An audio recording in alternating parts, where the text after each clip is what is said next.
Okay ang ginawa ni Coach Commissioner Kenneth Duremdes sa pagpapahiram kasi yun ang unang concern ni Coach Norman. Parang kokonti lang ang maraming mga players ang hindi pinayagan, yung mga overseas players natin, OFW players natin, hindi pinayagan.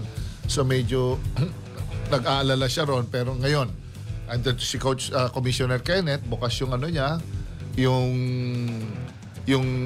mga teams na magpahiram, and hindi naman lahat yun kukunin. Siguro makapili ka ng 2-3, laking bagay na yun para makatulong sa RP team na alam mong meron kang plan B.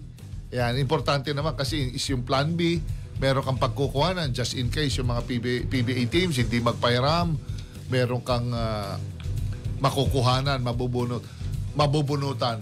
Sa ano naman, dito naman sa, siyempre, when it comes to national team, it's best lagi na pag nagpo-proseso sila, mas maraming pinagpipilian rather than kung ano na lang yung binigay sa'yo, doon ka na lang o-operate, which is very, very challenging yon.